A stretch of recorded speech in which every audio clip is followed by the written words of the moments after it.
아침에 눈을 떴는데 일어나고 싶지 않습니다. 숨은 쉬는데 왜 사는지 모르겠고 밥을 먹어도 아무 맛이 안 나고 누가 말을 걸어도 대답할 힘이 없는데 이게 하루 이틀이 아니라 몇 주째 똑같습니다. 거울을 봐도 내가 누군지 모르겠고 예전에 재밌었던 게임도 만화도 이제는 아무 느낌이 없는데 주변 사람들은 그냥 마음이 약한 거 아니냐고 좋게 생각하면 되지 않냐고 말하죠. 2024년 우리나라에서 우울증에 걸린 사람이 110만 명이 넘었고 세계에서 우울증이 가장 많은 나라 1등이 됐는데 10명 중 4명이 우울한 기분을 느끼면서도 10명 중 7명은 병원에 가지 않습니다.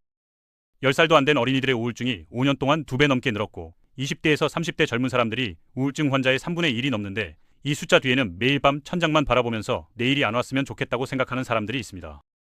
오늘은 우울증이 뭔지 그리고 왜 이렇게 많은 사람들이 이 어두운 곳에 갇혀 있는지 이야기해 보겠습니다.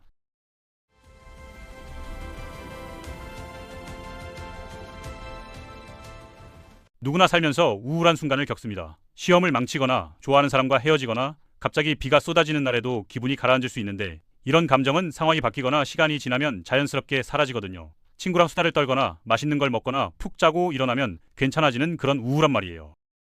하지만 진짜 우울증은 완전히 다른 문제입니다. 아무리 시간이 지나도 나아지지 않고 좋은 일이 생겨도 기쁘지 않고 2주가 지나고 한 달이 지나도 똑같은 어둠 속에 갇혀 있거든요. 일을 할 수도 없고 누군가를 만나는 것도 힘들어지고 예전에 좋아하던 것들이 왜 좋았는지조차 기억이 안 나게 됩니다.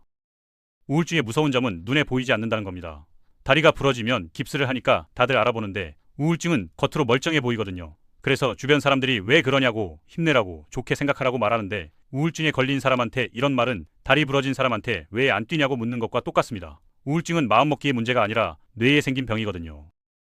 우울증의 증상은 생각보다 다양합니다. 가장 흔한 건 무기력함인데 아무것도 하고 싶지 않고 몸이 납덩이처럼 무겁게 느껴지거든요. 예전에 좋아하던 것들에 흥미가 사라지는 것도 큰 특징입니다. 게임을 좋아하던 사람이 게임을 켜도 아무 느낌이 없고 여행을 좋아하던 사람이 어디 가자는 말에 아무 반응이 없어지는 거죠. 식욕도 이상해지는데 밥을 아예 안 먹게 되거나 반대로 계속 먹게 되는 경우도 있고 잠도 문제가 생겨서 아무리 자도 피곤하거나 밤새 잠 오는 경우가 많습니다. 집중력도 뚝 떨어집니다. 책을 읽어도 같은 문장을 10번씩 읽게 되고 영화를 봐도 내용이 머리에 안 들어오고 간단한 일도 결정을 못 내리게 되거든요. 이유 없이 죄책감에 시달리는 것도 흔한 증상인데 내가 뭘 잘못한 것 같고 내가 없으면 다들 더 행복할 것 같은 생각이 계속 드는 겁니다.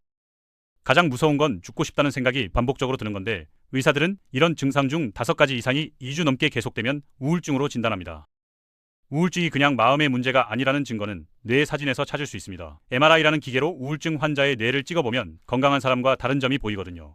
특히 전두엽이라는 부분에서 차이가 나는데 전두엽은 우리가 감정을 조절하고 상황을 판단하는 곳입니다.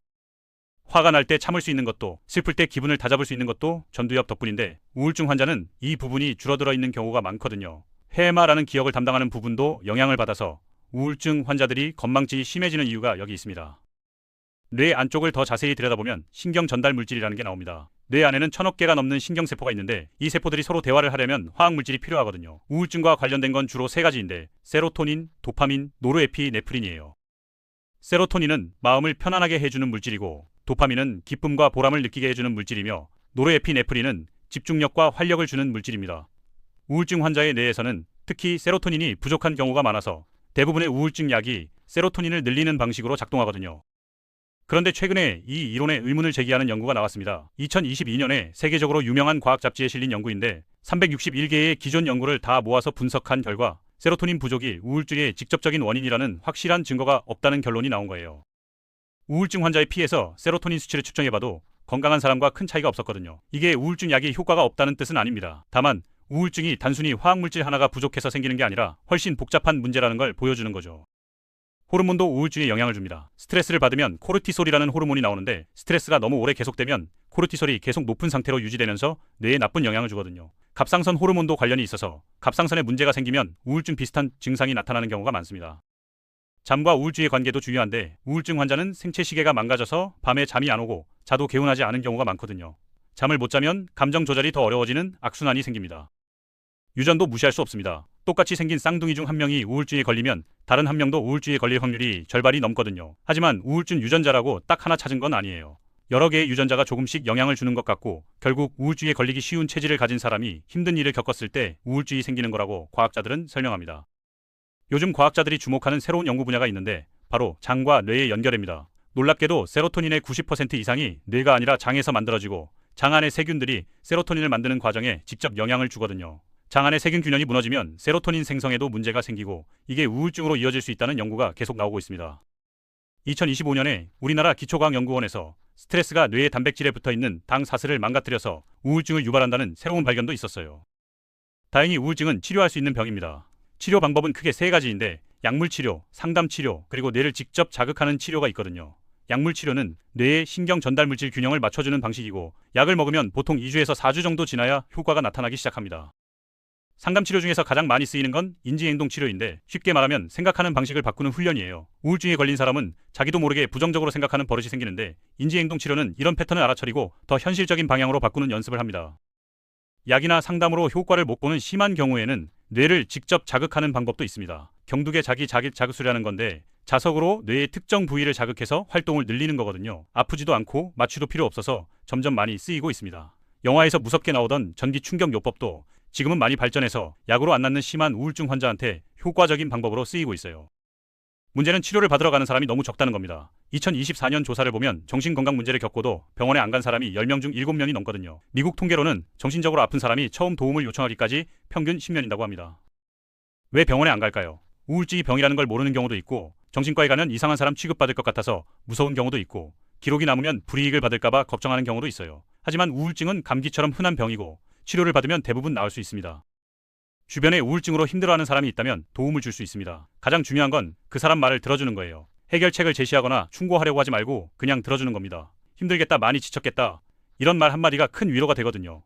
병원에 같이 가주거나 의사한테 물어볼 것들을 함께 정리해주는 것도 좋습니다. 우울증에 빠진 사람한테는 이런 작은 첫걸음조차 산을 넘는 것처럼 느껴지거든요. 한 가지 절대 하면 안 되는 게 있습니다. 나도 힘들었지만 이겨냈다 식으로 자기 경험과 비교하는 거예요. 일시적으로 기분이 안 좋았던 것과 우울증은 완전히 다른 문제라서 이런 비교는 오히려 상대방이 자기 고통에 죄책감을 느끼게 만들 수 있거든요.